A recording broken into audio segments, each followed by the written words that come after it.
देखिए भाई, इंग्लिश बोलना सभी चाहते हैं, लेकिन शुरुआत करने की ये जो झिझक है ना, यही आपको रोक के रखती है। जब मैं भी इंग्लिश सीखने की कोशिश कर रही थी, उस टाइम पर मैंने अपने फ्रेंड्स के साथ, जो हमारा ग्रुप था, उसमें ये डिस्कशन किया कि हम बात करेंगे इंग्लिश में। लेकिन शुरुआत कौन करे? वही बात हो गई कि भाई बिल्ली के गले में घंटी बांधनी है, लेकिन बांधे कौन? तो शुरुआत जो है ना, वो इम्पॉर्टेंट है। आपको जीवन में कुछ भी पाना है, शुरुआत ही करनी ज़रूरी है, फिर तो रास्ता आगे मिलता जाता है। तो गाइस, मैं यही कहूँगी कि अगर आप करना चाहते हैं शुरुआत, तो उसके लिए आप कुछ चीज़ें अपने पास रखिए। जैसे कि आपके पास अगर कुछ क्वेश्चंस हों जो आप पूछ सकें, जिसके पूछते ही कॉन्वर्सेशन शुरू हो जाए। हो सकता है कि जवाब येस या नो में मिले, ये डिपेंड करता है कि आपने क्वेश्चन कैसा पूछा है। अगर आप कुछ ऐसा सवाल पूछते हैं जिसका जवाब हाँ या ना में है, तो कॉन्वर्सेशन वहां पर खत्म हो सकती है सिर्फ हाँ या ना के जवाब से।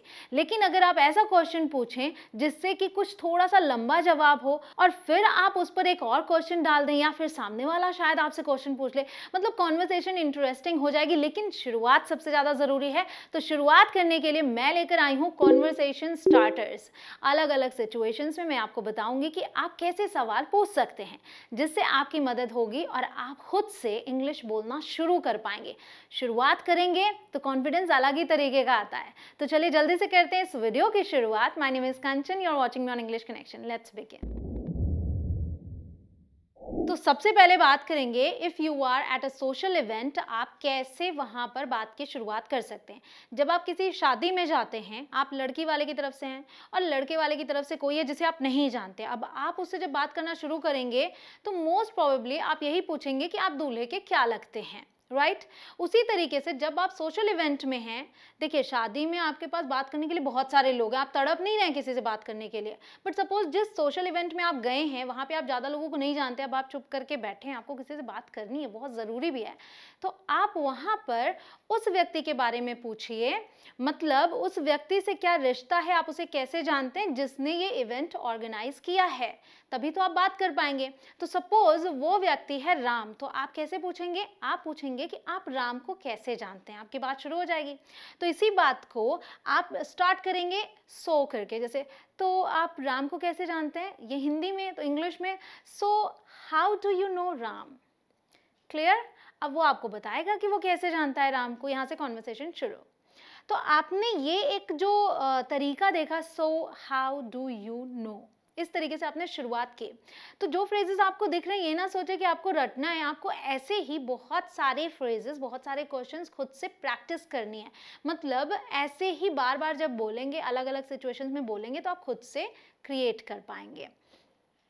अभी क्या है कि आप जगह की तारीफ कर देते हैं, प्रिटी नाइस प्लेस, हाँ, मतलब काफ़ी अच्छी जगह है ना। तो ये जो ये है ना वाला सेंस दे रही है। तो आपने इस तरीके से बात कर ली। अभी क्या है अगला, have you been to an event like this before. तो अब थोड़ी बात आगे बढ़ी, तो आप ये भी बोल सकते हो, this is my first time, मेरे लिए पहली बार है। Have you been to an event like this before, क्या आप ऐसे इवेंट में पहले भी कभी गए हैं। तो जब आपने पहले से बता दिया आपका पहली बार है, पहली बार आप ऐसे इवेंट में आए हैं, तो सामने वाले को बताने में झिझक नहीं होगी। हो सकता है उसके लिए भी पहली बार हो, तो बोल देगा this is my first time too. तो जवाब आपको ज़रूर मिलेगा। फिर आपको किसी की ड्रेस अच्छी लगी, आपको बात शुरू करना है, नहीं भी अच्छी लगी फिर भी कॉम्प्लीमेंट दे दो भाई। अगर आप किसी की तारीफ करेंगे तो आपसे बात करने में ज़्यादा इंटरेस्ट दिखाएगा। तो आप बोलते हैं आई लव योर ड्रेस। अब यहाँ पर अगर ख़त्म कर दो तो बात नहीं बनी। अब आपको सवाल पूछना है। सवाल क्या पूछना है? Can I ask where you got it. क्या मैं पूछ सकती हूँ कि आपने इसे कहाँ से खरीदा। अब देखिए, अब जवाब आपको मिल जाएगा। Are you enjoying yourself, मजे कर रहे हो। Are you enjoying yourself. अब इसी बात को हैविंग फन, तो ये तो आप छोटे बच्चे हैं उनसे भी पूछ सकते हैं, या फिर अपने उम्र के लोगों से भी आप आराम से पूछ सकते हैं, और अपने से बड़ों से भी ये वाला पूछ सकते हैं। हैविंग फन छोटों से पूछ लीजिए। हर चीज़ को बोलने का एक तरीका होता है। जैसे आपने प्लीज़ लगाया तो पोलाइट हो गया, प्लीज़ नहीं लगाया तो ऑर्डर जैसा फील होता है। बस वही चीज़ है, इन्हीं चीज़ों का ध्यान रखना है। न्यूज़पेपर डेली आपके घर क्यों आता है? क्योंकि आपने पैसे दे रखे हैं, तो वो डेली आपके घर में न्यूज़पेपर फेंक के चला जाता है। द सेम वे अगर आपको मेरी वीडियोस डेली चाहिए, तो यहाँ पर भी आपको कुछ करना है। आपको पैसे तो नहीं देने, बट सब्सक्राइब करना है और उसके बाद बेल आइकॉन प्रेस करना है। बेल आइकॉन में भी 3 कैटेगरीज होती हैं, जिसमें आपको ऑल पर क्लिक करना है, तभी आपको वो डेली वाला न्यूज़पेपर मिलेगा, मतलब डेली आपको वीडियो मिल जाएगी। Now talking about the weather, weather मतलब मौसम, मौसम की बात अगर करनी हो तो सबसे अच्छा टॉपिक है ये, क्योंकि अगर आप पॉलिटिक्स की बात करें तो बहस होने लगती है, कभी तो लड़ाई झगड़े हो जाते हैं। अच्छा है कि हम ऐसे टॉपिक्स पिक करें जिससे कि कोई लड़ाई झगड़ा भी ना हो, कोई बहस भी ना हो, आराम से आप बात कर सके, अपनी इंग्लिश की प्रैक्टिस कर सके। ओवरऑल हमें इंग्लिश सीखनी है भाई। तो अब ऐसे में आप क्या सवाल कर सकते हैं, आप ढेरों सवाल कर सकते हैं, बट आप इन फ्रेजेस पे थोड़ा सा नजर रखिएगा, ध्यान दीजिएगा। Did you order this sunshine? अब सनशाइन का मतलब होता है धूप, ऑर्डर मतलब ऑर्डर करना, आप खाना ऑर्डर करते हो, खाना आ जाता है, तो कोई धूप भी ऑर्डर करता है क्या? नहीं, ये ह्यूमरस वे में पूछा गया एक सवाल है, did you order this sunshine? क्या तुमने ये धूप करवाई है? तो मौसम अच्छा है या नहीं अच्छा है, इट डिपेंड्स, लेकिन अगर धूप है तो आप ऐसा सवाल कर सकते हैं थोड़ा सा फन वे में। फिर आगे हम ब्यूटीफुल डे इजंट इट, दिन अच्छा है ना? अब ये है ना बोल दिया, जवाब जरूर आएगा। We couldn't ask for a nicer day, देखिए we couldn't ask for a nicer day का मतलब हो गया जो डे है इससे अच्छा हम नहीं मांग सकते। could we मांग सकते हैं क्या? मतलब कि दिन बहुत अच्छा है, देखो दिन बहुत अच्छा है ये कह रहे हैं, लेकिन उसको सवाल में कन्वर्ट कर दिया हमने। इन्हीं सब चीज़ों का आपको ध्यान रखना है। इट लुक्स लाइक, अब ये जो इट लुक्स लाइक है इसको आपको याद कर लेना। इट लुक्स लाइक मतलब कि ऐसा लग रहा है, इट्स गोइंग टू रेन, कि बारिश होगी या बारिश होने वाली है। आई एम श्योर आपको वीडियो पसंद आ रही है, तो अगर आप भूल गए हो उस लाइक बटन को क्लिक करना तो जल्दी से कर दें, अपने फ्रेंड्स के साथ शेयर ज़रूर करें। और अगर आप चाहते हैं कि आप ऐसे और सवाल पूछ सकें, ढेरों सवाल आपके पॉकेट में हो जो आप कभी भी कहीं भी पूछ सकें और बात शुरू कर सकें, तो गाइज ये वीडियो ज़रूर देखिएगा, आपके बड़े काम के, क्योंकि आंसर्स भी साथ में हैं। इसे देखने के लिए यहाँ आई बटन पर क्लिक करें या फिर लिंक आपको डिस्क्रिप्शन में मिल जाएगी। Now out for a walk, अब आप वॉक पर गए हैं, जैसे आप एक्टिविटीज कर रहे हैं, the same way there are many people who do the same. तो गाइस जब वो भी वही कर रहे हैं तो ऐसे में बात करना बड़ा आसान हो जाता है। अब आप धीरे धीरे वॉक कर रहे हैं, आप देखते हैं कि कोई और भी जा रहा है जिसके हाथ में बेबी है, तो आप कैसे पूछ सकते हैं, how old is your baby? सबसे अच्छा सवाल कि आपका बेबी कितने साल का है। मान लीजिए उसके साथ पेट है तो आप बोलिए how old is your pet? Pet मतलब पालतू जानवर, तो आपका जो पेट है वो कितने साल का है। अब दिख रहा है आपको कि ठीक है, मान लो साल वगैरह बता लिया, तो अब पपी है मान लीजिए, तो आप बोलते हैं what's your puppy's name.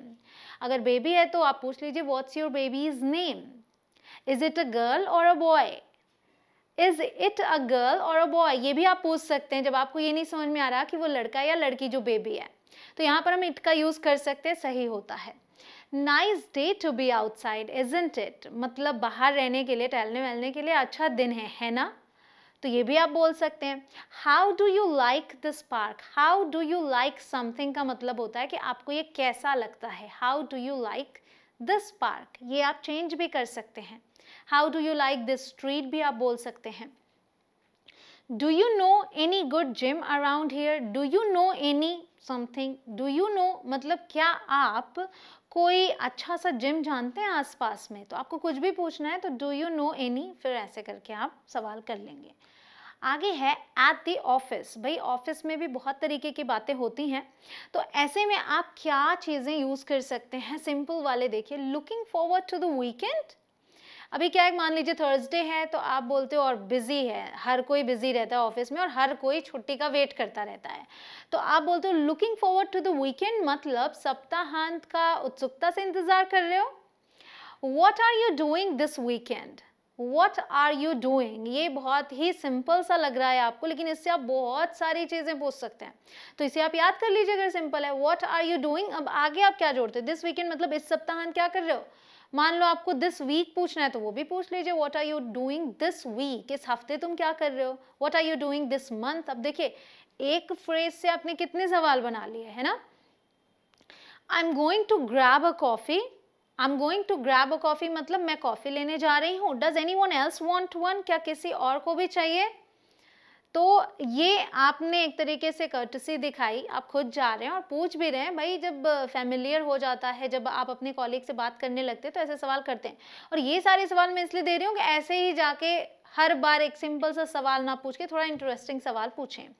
What do you think of the new computers, नए कंप्यूटर्स आए हैं तो तुम्हें क्या लगता है कैसे हैं वो, ये पूछने के लिए What do you think of something, What do you think of something। ठीक है।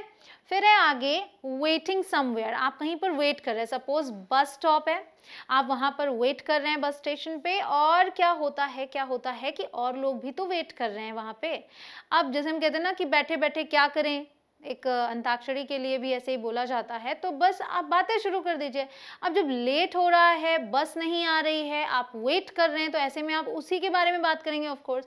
How long have you been waiting, आप कब से इंतजार कर रहे हैं, how long have you been waiting. जब हाउ लॉन्ग का मतलब हो गया कि कितनी देर से, हाउ लॉन्ग, अब यहाँ टाइम नहीं डालेंगे अलग से, how long time, no, how long have you been waiting.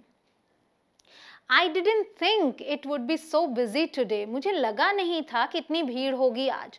So I didn't think, मुझे लगा नहीं था। तो think मतलब सोचना, think मतलब लगना भी होता है। I thought so अगर आप बोलते हैं मतलब मुझे लगा ही था, ठीक। I'll have to remember not to come here on Mondays. आज मंडे है, बहुत भीड़ है, तो मैं कहती हूँ कि I'll have to remember, मुझे याद रखना होगा, not to come here मतलब यहाँ नहीं आना है on Mondays, सोमवार को। तो जो रिजल्ट मैं देख रही हूँ इतनी भीड़ है, उसके बेसिस पे मैं ये बोल रही हूँ। It looks like, again देखो आ गया, it looks like we are going to be here a while. लगता है या लग रहा है कि अभी हमें यहाँ और रुकना होगा, हाँ मतलब है ना। The bus must be running late today. बस देर से चल रही होगी। Must be जब आप यूज करते हैं, that means कि आप श्योरिटी थोड़ा ज्यादा दिखाते हैं। Guys, अगर आप ऐसे ही वीडियोस और चाहते हैं तो एक प्यारा सा फ्रेज कमेंट सेक्शन में लिख दीजिए, दिल मांगे मोर, मुझे पता चल जाएगा। और अगर आप सोच रहे हैं कि मेरे कोर्सेज कहाँ पर हैं, तो मेरे ऐप में है वो, और उसके लिए आपको इंस्टॉल करना होगा वो ऐप प्ले स्टोर से, नाम है इंग्लिश कनेक्शन। तो आपने क्या सीखा कि अगर आप प्रैक्टिस करें और शुरुआत करने का गट रखें तो आप इंग्लिश अच्छे से बोल सकते हैं। गाइस, प्रैक्टिस जरूर से करते रहें, उसमें कमी बिल्कुल मत कीजिएगा, और इस वीडियो को जल्दी से सभी फ्रेंड्स के साथ शेयर भी कीजिए, उसमें भी कोई कंजूसी नहीं। मिलती हूँ आपसे अगले वीडियो में। जय हिंद।